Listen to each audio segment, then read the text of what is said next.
ತಗೋ ಆ ನಿಗಮ ಮಂಡಳಿ ದುಡ್ಡು ಕಿತ್ಕೋ, ಈ ನಿಗಮ ಮಂಡಳಿ ದುಡ್ಡು ಕಿತ್ಕೋ, ಇದನ್ನ ಕಿತ್ಕೋ ಹಾಕು ಮಾಡು ಅಂತ ಯಾರು ಹೇಳಿದ್ರು?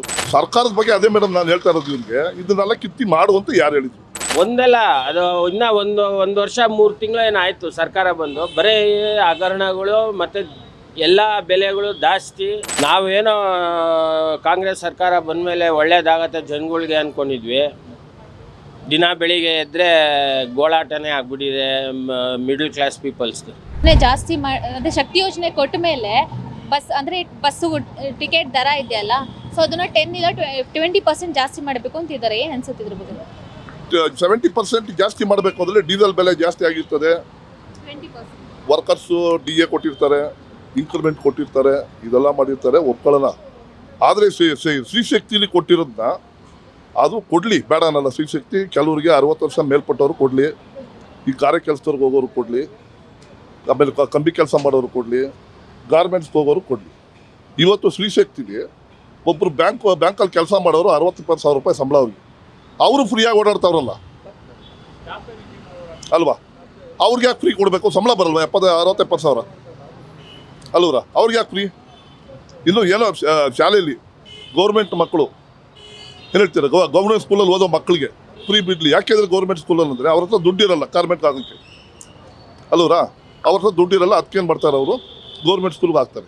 ಅಂಥವ್ರ ಮಕ್ಕಳು ಫ್ರೀ ಬಿಡಲಿ ಅಲ್ವರ? ಇವತ್ತು ಎಷ್ಟೋ ಜನ 2,000 ತಗೊಳ್ತಾರೆ.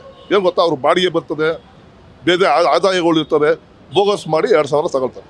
ಇದನ್ನೆಲ್ಲ ತನಿಖೆ ಮಾಡಿ ಬಡವ್ರಿಗೆ ಮಾಡಲಿ, ನಾವು ಬೇಡ ಅನ್ನಲ್ಲ. ಶ್ರೀಶಕ್ತಿ ಯೋಜನೆ ಮಾಡ್ಕೊಳ್ಳಿ. ಯಾರಿಗೆ ಮಾಡಬೇಕು, ಯಾರಿಗೆ ಕ್ಯಾನ್ಸಲ್ ಮಾಡಬೇಕು ಅನ್ನೋದು ಯೋಚನೆ ಮಾಡಲಿ ಅಷ್ಟೇ.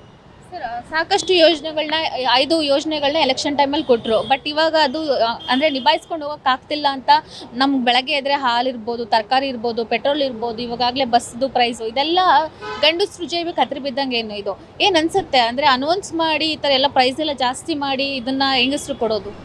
ಇದೆಲ್ಲ ಅಷ್ಟು ಯೋಜನೆ ಮಾಡಬೇಕಾದ್ರೆ ಸರ್ಕಾರದಲ್ಲಿ ದುಡ್ಡಿರಬೇಕು ಅಲ್ವರ? ಸರ್ಕಾರದಲ್ಲಿ ದುಡ್ಡಿಲ್ಲದೆ ನೀವು ಎಷ್ಟು ದುಡ್ಡಿದೆ ಈ ಯೋಜನೆ ಮಾಡಬೇಕಾದ್ರೆ ಎಷ್ಟು ಖರ್ಚಾಗುತ್ತೆ, ಒಂದು ತಿಂಗಳಿಗೆ, ವರ್ಷಕ್ಕೆ ಎಷ್ಟು ಖರ್ಚಾಗುತ್ತೆ ಯೋಚನೆ ಮಾಡಿತಾನೆ ಮಾಡಬೇಕು ಅಲ್ವರ?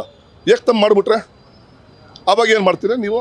ಇವರೇನು ಮಾಡ್ತಾರೆ, ದುಡ್ಡಿಲ್ಲ, ತಗೋ ಆ ನಿಗಮ ಮಂಡಳಿ ದುಡ್ಡು ಕಿತ್ಕೋ, ಈ ನಿಗಮ ಮಂಡಳಿ ದುಡ್ಡು ಕಿತ್ಕೋ, ಇದನ್ನ ಕಿತ್ತು ಹಾಕು ಮಾಡು ಅಂತ ಯಾರು ಹೇಳಿದರು ಅಲ್ವರ? ಯಾರನ್ನ ಹೇಳಿದ್ರು ಇವ್ರಿಗೆ? ಸರ್ಕಾರದ ಬಗ್ಗೆ ಅದೇ ಮೇಡಮ್ ನಾನು ಹೇಳ್ತಾ ಇರೋದು. ಇವ್ರಿಗೆ ಇದನ್ನೆಲ್ಲ ಕಿತ್ತಿ ಮಾಡು ಅಂತ ಯಾರು ಹೇಳಿದ್ರು? ಇವತ್ತು ನೋಡಿ MLAಗಳು, ಆಯಾ ಏರಿಯಾ MLAಗಳು ನೆಕ್ಸ್ಟ್ ಎಲೆಕ್ಷನ್ಗೆ ಹೋಗ್ಬೇಕು ಅಲ್ಲಿಗೆ. ಅವರು ಇಷ್ಟು ಕಾಮಗಾರಿ ಮಾಡಿದ್ರೆ ತಾನೇ ಅವ್ರಿಗೆ ಜನ ಓಟ್ ಹಾಕೋದು ಅಲ್ವರ? ಇದರ ಹೋಗಯ್ಯ ನೀನೇನು ಕೆಲಸ ಮಾಡಿದ ನಮ್ಮ ಏರಿಯಾದಲ್ಲಿ ನಿನಗೇನೆ ಓಟ್ ಹಾಕೋದು ಅಂತ ಅಲ್ವರ? ಇಲ್ಲಿ ಕಾಮಗಾರಿ ನಡೀತಾ ಇಲ್ಲ. ಈ ಶ್ರೀಶಕ್ತಿಗೆ ಹಣ ಸಾಕಾಗ್ತಾ ಇಲ್ಲ ಇವ್ರಿಗೆ. ಇನ್ನು ಕಾಮಗಾರಿ ಎಲ್ಲಿಂದ ನಡೀತದೆ ಅಲ್ವರ? ಈ ಥರ ಎಲ್ಲ ಪ್ರಾಬ್ಲಮ್ ಇದೆ. ಅದನ್ನು ಏನು ಗೊತ್ತಿಲ್ಲ, ಮಾಡಲಿ, ಬೇಡ ಅನ್ನಲ್ಲ. ಶ್ರೀಶಕ್ತಿ ಮಾಡಲಿ. ಯಾರಿಗೆ ಮಾಡಬೇಕು, ಯಾವ ಥರ ಮಾಡಬೇಕು ಅಂತ ಆಲೋಚನೆ ಮಾಡಲಿ. ಸರ್, ಶಕ್ತಿ ಯೋಜನೆ ಬಂದ ಮೇಲೆ ಇವಾಗ ಗಂಡಸರಿಗೆ ಜೇಬಿಗೆ ಕತ್ರಿ ಬೀಳೋ ಥರ ಆಗಿದೆ. ಯಾಕಂದರೆ 10-20% ಬಸ್ ಟಿಕೆಟ್ ದರನ ಜಾಸ್ತಿ ಮಾಡಬೇಕು ಅಂತ ಇದ್ದಾರೆ. ಏನು ಅನ್ಸುತ್ತೆ ಇದು ನೋಡಿದ್ರೆ? ಇವಾಗ ಇವರು ಯೋಜನೆಗಳೆಲ್ಲ ತಂದು ತುಂಬ ಸರ್ಕಾರ ಇದಾಗ್ಬಿಟ್ಟಿದೆ. ಅದಕ್ಕೋಸ್ಕರ ಎಲ್ಲ ಜಾಸ್ತಿ ಮಾಡೋಕ್ಕೆ ಟ್ರೈ ಮಾಡ್ತಾಯಿದ್ದಾರೆ. ಆಮೇಲೆ ಗೃಹಲಕ್ಷ್ಮಿ ಯೋಜನೆಯೂ ಯಾರಿಗೂ ಸರಿಗೆ ಹೋಗ್ತಾ ಇಲ್ಲ. ಯಾರಿಗೋ ಒಂದು 10 ಜನಕ್ಕೆ ಇಬ್ರಿಗೆ ಹೋಗ್ತಾಯಿದೆ ಅಷ್ಟೇ.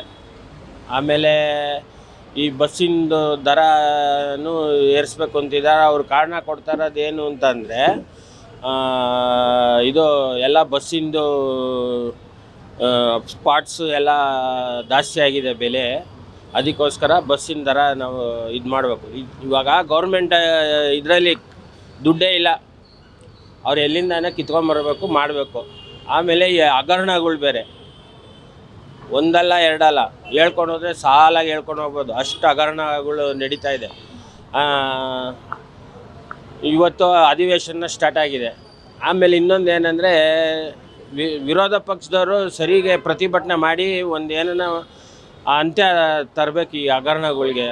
ನೋಡಿ, ಅದು ವಾಲ್ಮೀಕಿದು 187 ಕೋಟಿ ಹಗರಣ ಆಯಿತು. ಆಮೇಲೆ ಸಹಕಾರ ಸಚಿವ ಇವಾಗ ರಾಜಣ್ಣ ಅವ್ರದ್ದು 2,000 ಕೋಟಿ ಹಗರಣ ಈಚೆಗೆ ಬರ್ತಾಯಿದೆ. ಇವಾಗ ಏನಂದರೆ, ಈ ನಮ್ಮ ಪ್ರತಿಪಕ್ಷದವರು ಸರಿಗೆ ಇದನ್ನು ಗ್ರಿಪ್ಪಲ್ಲಿ ಇಟ್ಕೊಂಡು ಪ್ರತಿಭಟನೆ ಮಾಡಬೇಕು ಇವತ್ತಿಂದ ಅಧಿವೇಶನದಲ್ಲಿ.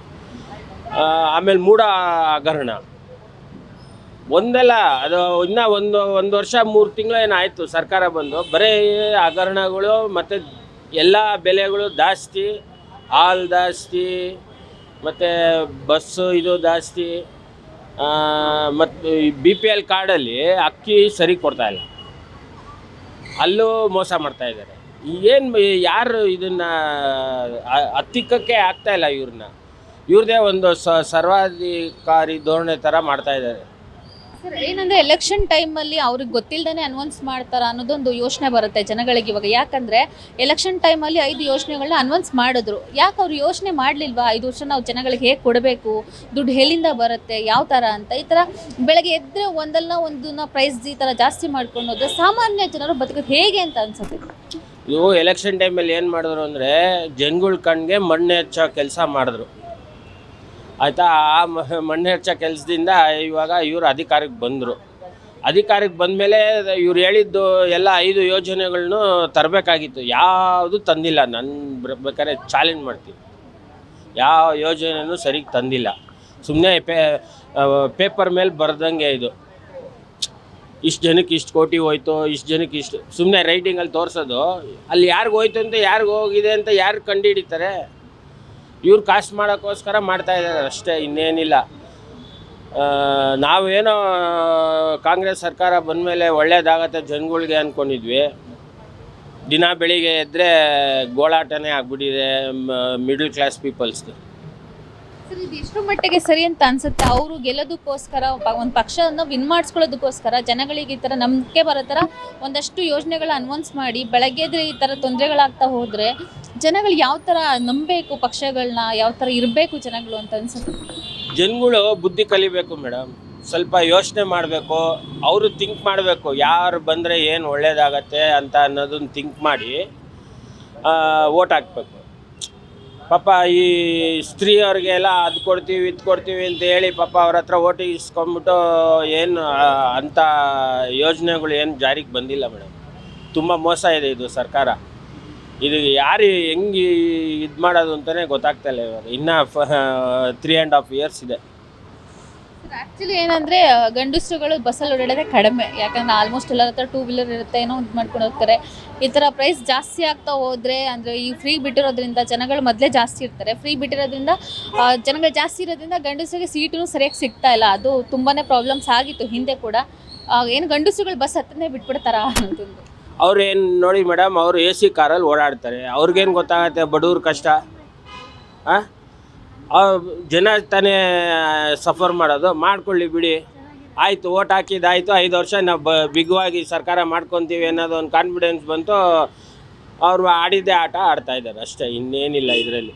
ಜನಗಳೂ ನೆಕ್ಸ್ಟಿಂದ ಬುದ್ಧಿ ಕಲಿಬೇಕು. Beat plus Karnataka.